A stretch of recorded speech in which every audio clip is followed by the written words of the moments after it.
Hi, my name's Pharaoh, and you find me at a trading post today, and I'm checking the roster for the system, but more on that later because my main reason for being here is to look at the Boltcaster and how it now works with supercharged slots.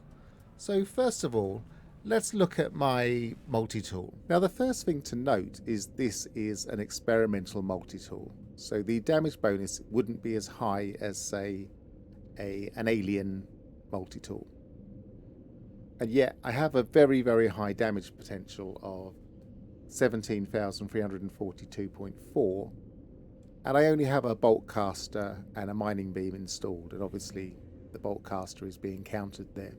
The next thing you'll notice is that the Boltcaster is in a very strange position. It's nowhere near the actual modules or the added technology. It's out here on its own, completely separated by 1, 2, 3 slots. And this is because we're using supercharged slots. And the thing that becomes very obvious when you start to play with supercharged slots is that the technology doesn't need to align in the same way. You basically put them where you think they're most logical, and that doesn't get the best damage potential out of it. It seems as if there may be some kind of underlying system where the particular slots are linked together, not just supercharged, but it's difficult to tell at the moment. But either way, the best damage potential I could find included putting the Boltcaster in this very strange position. Now I have 3 X-class modules here, and I have re-rolled those using the technique that I mentioned in my not long ago video, simpler re-rolls.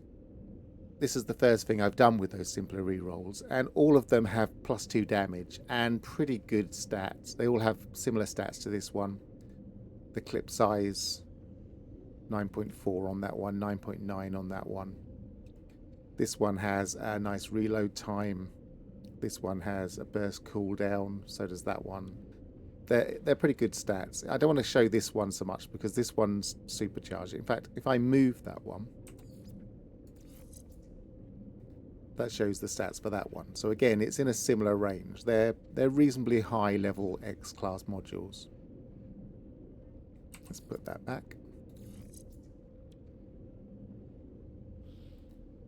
And the Sentinel modules I rolled a while back using the older system. But they are reasonably good. I mean, again, that one's in a supercharged slot. But they're all kind of this kind of range. So they all increase the damage and the fire rate and the reload time. They're all the same type of module. And obviously they get adjacency bonuses. Now, the supercharged slots are here, here, here, and here. And you can see the colours are gently pulsing on those slots. And for some strange reason, they don't always pulse the same colour, because this one here is definitely not the same as these. And I don't know if that's a difference, but whatever it is, this is still a supercharged slot. And it's, as you can see, it says technology supercharged. Now, it seemed that the best positioning was to put one of the Black Market X-Class modules and one of the Forbidden Multitool Sentinel modules into these 2 slots that are together, and then another one of the Forbidden Sentinel modules in this one here off to one side, and then surround these 2 with similar modules and bridge across with the barrel ionizer. And I really don't know why having the Boltcaster way off to the side gives me the best stats, but I can only assume that these adjacencies take so much priority when it comes to working out the damage potential that putting this next to them is nowhere near as effective. I mean, if I just move it closer, let me demonstrate by maybe swapping that from there to there.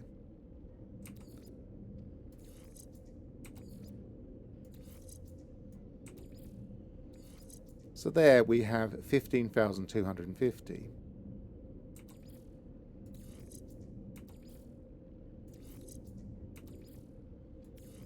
And there we have 17,342.4.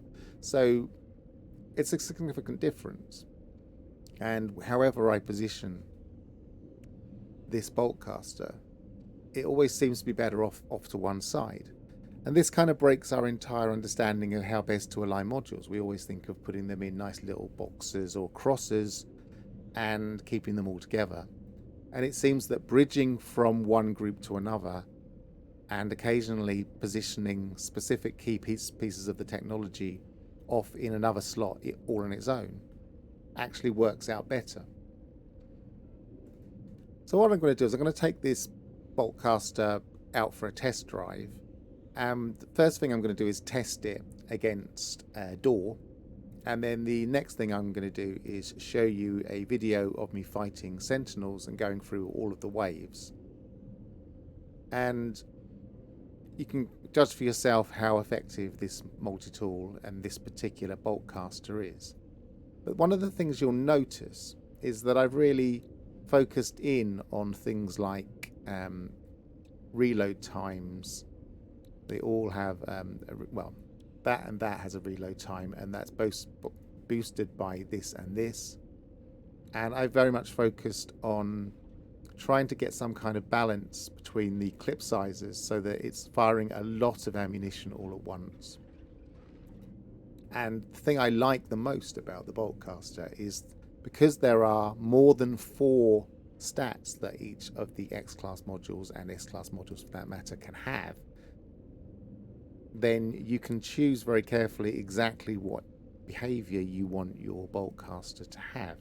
So you can very much focus just on burst cooldown, for instance, so that every time it does a burst, the next burst happens much more rapidly. Or you could focus very much on the shots per burst, so that each burst of fire has a larger number of projectiles. Or you can focus on the clip size, meaning that you're not having to reload as often. Or you can try and balance them out. One thing I definitely do is always try and find the damages of damage plus 2, because that way I'm going to be doing the maximum damage regardless, and then the rest of them I focus on after that. So here we are at a reinforced door, which is a good way of testing a weapon.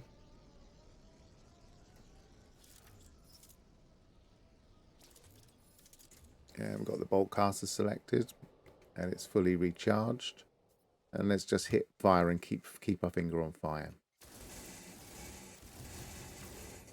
So the standard damage there seemed to be 963, and as you saw, it made very short work. So the best way to test a multi-tool is to fight some Sentinels. So that's what I'm going to do here.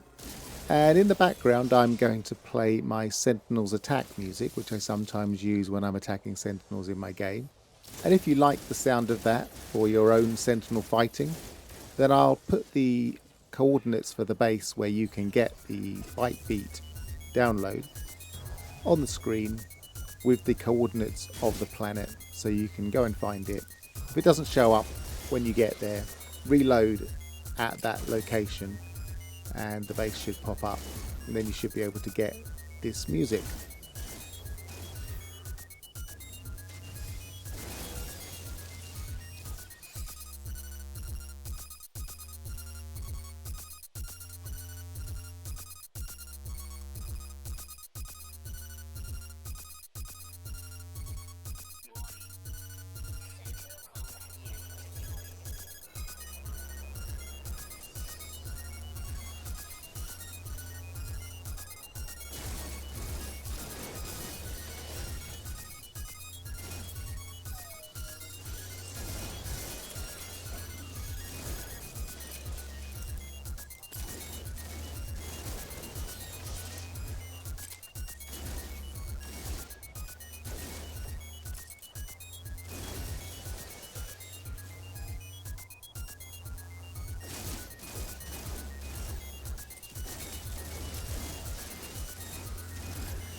I think that made pretty short work of those, so I'd say that was a pretty good test. Even though my controller skills for aiming and firing are not always the best, but I just don't like switching to the keyboard and mouse halfway through a game, so I tend to stick with the controller. So back to what I was saying right at the beginning of the video, I was checking the rosters for this system, and that's partly because of what you're seeing here. While I was setting up and beginning to record, I had a dogfight appear over me, and that's pretty unusual in and of itself, because usually you only see pirates maybe attacking you. I suspect what was happening was I had one of the random encounters where the pirates were going to attack me on the ground, and there just happened to be some ships flying over at the same time, and they just started attacking each other. But that wasn't the only strange thing that happened. While I was admiring the frigate flying over at the same time, I noticed this ship coming in, and this is also a pirate, you can tell by its red trail, and he's coming in to land at my settlement. And there's this thing about pirates in a system. If they're the pirate model, i.e. not part of the normal roster of the system, you can't usually buy them. But I thought, hang on, let's see if that's changed in the experimental branch, which is where I was testing this. So the first thing I did is run over and try and buy the ship. And usually if you try and buy a pirate ship, then around about the point where you start to look at the ship, the guy disappears, the ship disappears, and you can't do anything. But in this case, I was able to purchase the ship. So this is that pirate I just purchased. Now there's nothing special about this ship, it's quite boring, asymmetric explorer. But the thing is, it's not in the roster in this system. I've just done a thorough test of the roster, and the 3 explorers, including this one that you can see behind me, there are 3 other explorers in this system, and this isn't one of them. This is one of the pirate pool. Every system also has 5 ships that are part of the pirate pool, and usually the pirates are drawn from that pool. Occasionally you will see one of the normal roster in the pirate pools, especially over things where you need more pirates, like for instance the freighter battles. But usually what happens if you see one of these land and then try and buy it, the ship suddenly disappears on you and you're not able to complete the purchase. So this is the first time I've ever completed the purchase on a pirate. So I'm interested to see, even though this is currently in the experimental build, whether this means that if we get lucky we might be able to buy those 5 extra ships in a system if we happen to be able to catch a pirate landing. And if so, that's a new thing. I think maybe once or twice people have managed to buy them under unusual circumstances, and maybe how I just bought it was a pretty unusual circumstance. I've certainly never seen a battle occurring overhead and then one of the pirates just land randomly. And as you saw, it wasn't even involved in the fight. It was just swooping in and landing. So exactly what happened there, I don't know, and maybe it's a glitch that's part of this experimental branch and we'll never see it again. But I thought it was notable, and because it happened while I was recording and caught it on camera, I've included the details in this video. Now while I'm talking about the roster, I might as well show you the ships in this system. First of all, there's this nice green and white Solar. And my favourite ship in this system is this longnose, which has gold chrome. And it has 2 different red colours, that deep red and the more rose red. Then we have this Explorer. I don't really like Explorers, but as Explorers go, I quite like the look of this one, so I've included it here. There's this striking orange Solar. And lastly, of note, there's this nice chrome barrel-nosed fighter. The planet I mostly filmed this on is the same planet as my Diplo research station, which is the main uploaded base on this particular planet. So if you're interested in visiting any of those ships, then feel free to pop along to this base and take a look. It's a slightly old base now, as you can see from all the old base parts, but this also features my curved walkways, and there are some Diplos somewhere. There they are down there, grazing. And it has some lovely blue water. and sandy beaches. So, see you here. I hope you've enjoyed this slightly eclectic video. I've been Pharaoh, and goodbye for now. Goodbye.